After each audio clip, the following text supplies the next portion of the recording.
Starting in the name of Allah, the most gracious, the most merciful. अस्सलाम वालेकुम। आज हमारा टॉपिक ऑफ डिस्कशन है ब्लू बेबी और साइनोज्ड बेबी, जिसको साइनोसिस भी कहते हैं। इससे पहले हमने कंजेनाइटल हार्ट डिजीज़ पढ़े, जिसके अंदर दो किस्म के होते हैं। एक वो जिसकी वजह से बॉडी के ऊपर ब्लू कलर आए, पर्पल या ब्लू कलर आ जाए, उसको कहते हैं साइनोसिस या साइनोटिक। और एक होता है ए साइनोटिक, जैसे सेप्टम वगैरह का प्रॉब्लम था तो वो ए साइनोटिक था, जिसके अंदर बेबी के बॉडी के ऊपर ब्लू कलर नहीं आ रहा था। लेकिन एक है जिसके अंदर ब्लू कलर आ रहा है और बच्चा ब्लू हो जाता है, तो उसको हम क्या कहते हैं कि ब्लू बेबी या साइनोस बेबी कहते हैं। बॉडी जो बच्चे का है, bluish discolouration appear on the body of a baby.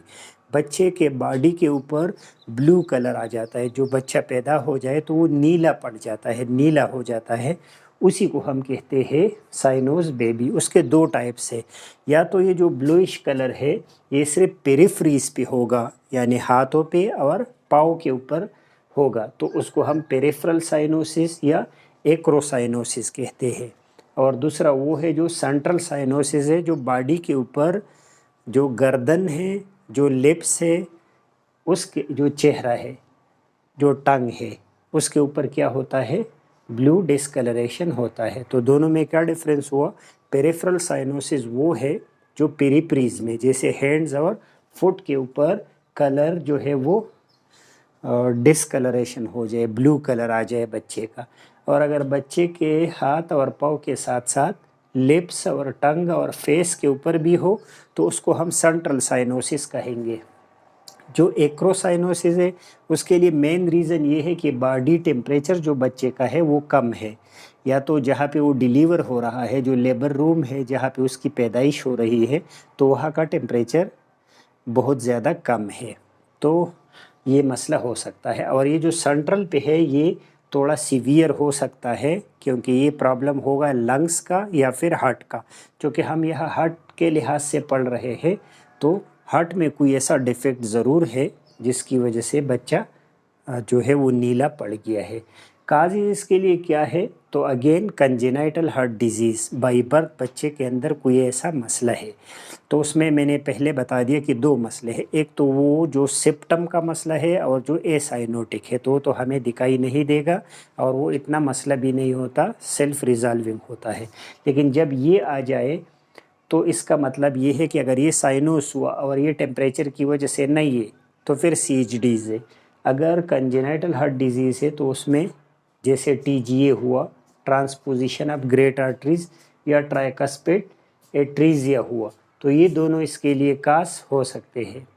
अब इसके लिए ट्रीटमेंट क्या है? तो बहुत आसान है इसका ट्रीटमेंट। इन मोस्ट केसेस ये सेल्फ रिजॉल्विंग है। जैसे टेम्परेचर का मसला है तो आप वार्मर लगा दे, टेम्परेचर बढ़ा दे, तो ये सेल्फ रिजॉल्व हो जाएगा। सेकंड, आप इसके लिए ऑक्सीजन थेरेपी कर सकते हैं। और अगर सीवियर केसेस है, जो ऐसा कंजेनाइटल हार्ट में डिफेक्ट है, तो उसके लिए फिर आप सर्जरी करेंगे। आज हमने ब्लू बेबी और साइनोस बेबी पढ़ा, जिसके अंदर हमने पढ़ा कि बेबी के बॉडी के ऊपर नीला कलर पड़ जाता है। और वो क्यों पड़ जाता है?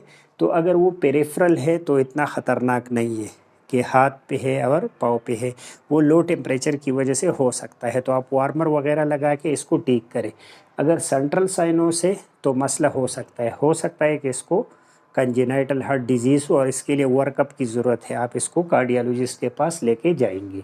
काज इसके लिए CHDs है, और CHDs में मैंने ये TGA और ट्राइकस्पिड एट्रीजिया का एग्जाम्पल आपको बता दिया। और ट्रीटमेंट का भी आपको पता चला कि अगर टेम्परेचर की वजह से है तो ख़ुद ये ठीक हो जाएगा कुछ घंटों में।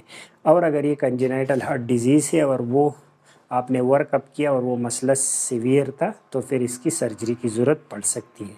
होप ये आपको समझ आ गया होगा। नेक्स्ट लेक्चर तक इजाज़त दीजिए। अल्लाह हाफ़िज़।